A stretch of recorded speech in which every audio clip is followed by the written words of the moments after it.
Hello साथियों, कैसे आप सभी लोग। उम्मीद करता हूँ बहुत बढ़िया होंगे। और इस भर्ती का इंतजार उत्तर प्रदेश के बच्चे और शिक्षक सभी लोग कर रहे थे। उत्तर प्रदेश कांस्टेबल की सिपाही भर्ती जो है कि 2 महीने से लगातार टाइम दिया जा रहा था, नवंबर में आएगी, दिसंबर में आएगी, लेकिन आखिरकार ये भर्ती आप लोग आ गई है और जितने पद बताए गए थे उससे ज़्यादा ही पद आए हैं। तो आप सबसे पहले ये देख सकते हैं यहाँ पे ऑफिशियल जो साइट है यूपी भर्ती बोर्ड की, वहाँ ये आप यहाँ देख पाएंगे कि आपका नोटिफिकेशन आ चुका है। पूरा नोटिफिकेशन मैं आपको पढ़ के बता दे रहा हूँ कि एज में छूट मिली है नहीं मिली है।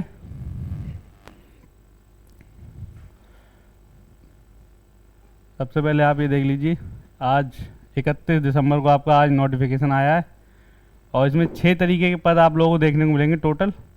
आरक्षी नागरिक पुलिस, आरक्षी पीएसी, विशेष सुरक्षा बल एसएसएफ वाले, और महिला बटालियन के लिए, घुड़सवार के, जेल वार्डर के, महिला पुरुष दोनों के। तो इतने पदों पे ये वैकेंसी है, ये सारी पोस्ट हैं।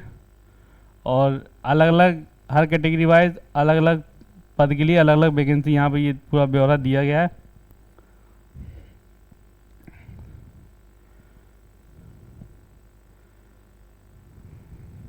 ये आपकी जो ऑनलाइन आवेदन करने की तिथियाँ हैं, आज यानी 31 दिसंबर से आपके फॉर्म भरना चालू हो रहे हैं और 30 जनवरी तक भरे जाएंगे। आगे 30 जनवरी और 2 फरवरी तक आप शुल्क इसका जमा कर सकते हैं। सबसे पहले आपको ओटीआर करना पड़ेगा फॉर्म भरने के लिए, वन टाइम रजिस्ट्रेशन। ओटीआर करके आप इस फॉर्म को आगे फिल कर सकते हैं।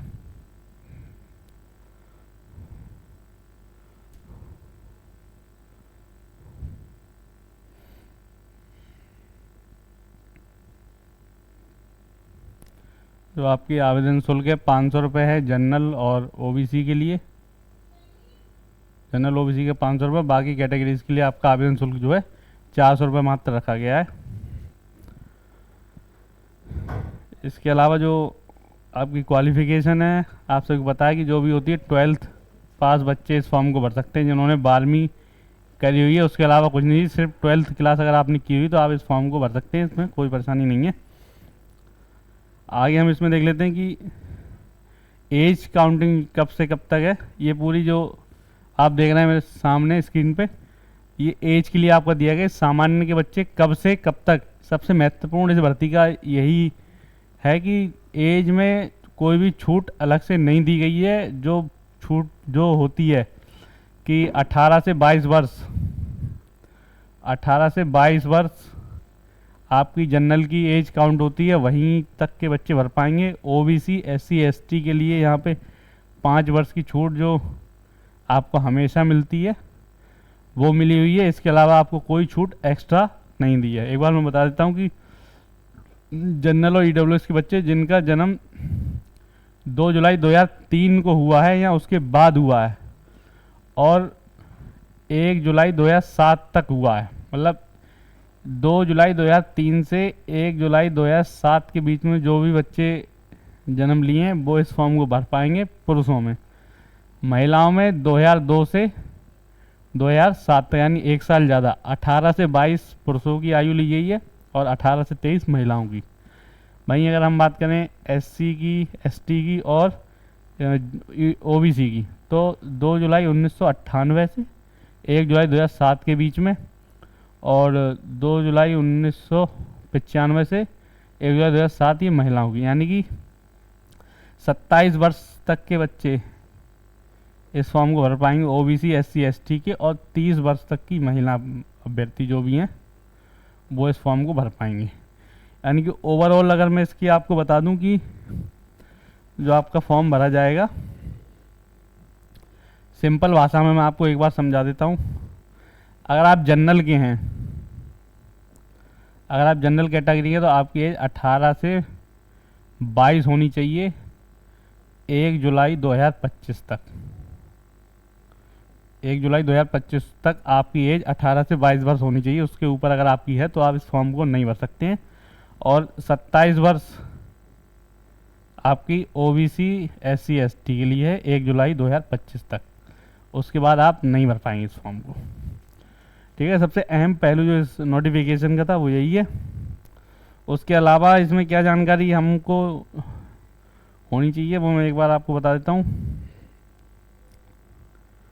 इसके सिलेबस को हम डिस्कस कर लेंगे। सिलेबस क्या है, पिछली बार जैसा सिलेबस है यहाँ अलग है। प्रत्येक प्रश्न के उत्तर हेतु 4 विकल्प होंगे। ये इसी आपको ओएमआर के बारे में बताया गया है। सबसे बड़ी बात ये कि इसमें कोई नेगेटिव मार्किंग इस बार नहीं दी गई। हमेशा से आपको पता है कि यूपी पुलिस में नेगेटिव मार्किंग होती थी, जो कि अब नहीं है। ये भी एक बड़ी जानकारी है कि आपकी नेगेटिव जो है ये हटा दिया गया है, यानी नेगेटिव मार्किंग अब आपकी नहीं होगी। अगर आपके 10 प्रश्न चाहिए तो आपको पूरे 10 नंबर मिलेंगे, गलत उत्तर का कोई भी आपका अंक नहीं कटेगा।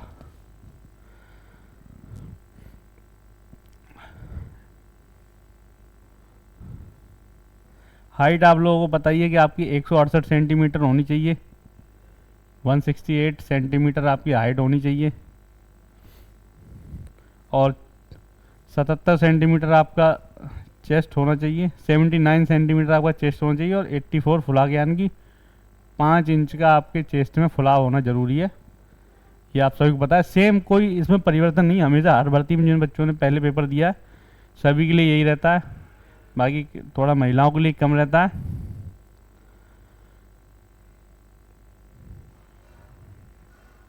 उसके अलावा हम इसके बाद सिलेबस देख लेते हैं। ये आयु में छूट का दिया गया है आप लोगों को, जो मैंने आपके ऊपर बता दिया है कि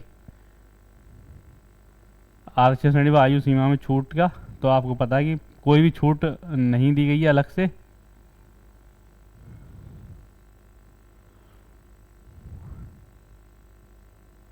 ये वही है जो हमेशा संविधान की तरफ से मिलती है कि ये आपको 21% आरक्षण मिला है अनुसूचित जाति को, 2% अनुसूचित जनजाति को।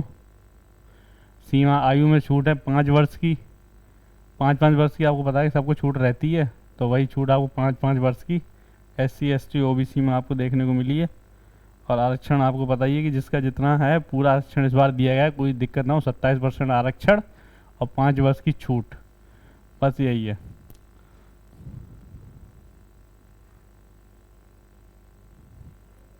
उसके अलावा कुछ ऐसा इस में है नहीं। मैं एक बार सिलेबस आप लोगों के साथ डिस्कस करना चाहूँगा। सिलेबस एक बार आपको बता दूं कि क्या कोई सिलेबस में परिवर्तन है नहीं है। ये सब चीज़ें आपकी काम की नहीं है। पता ही है आपको फॉर्म किस तरीके से भरा जाता है। ये आपका लिखित परीक्षा का सिलेबस है।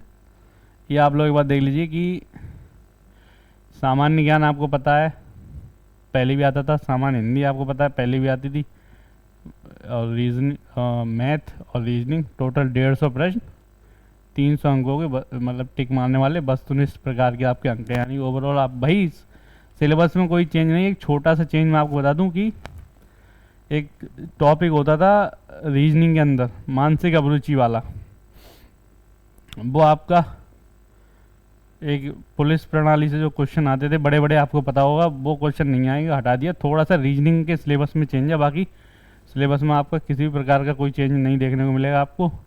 तो ये आपका पूरा नोटिफिकेशन मैंने आपको बता ही दिया। आपके फॉर्म भरना शुरू हो चुके हैं और आप लोग आज यानी 31 तारीख से अपने फॉर्म भर सकते हैं। किसी भी प्रकार की कोई छूट किसी कैटेगरी को नहीं दी गई है, जो हमेशा से दी जाती है उसके अतिरिक्त। आगे कोई भी जानकारी इस भर्ती जुड़ी हुई आएगी तो मैं आपके साथ शेयर करूँगा। धन्यवाद।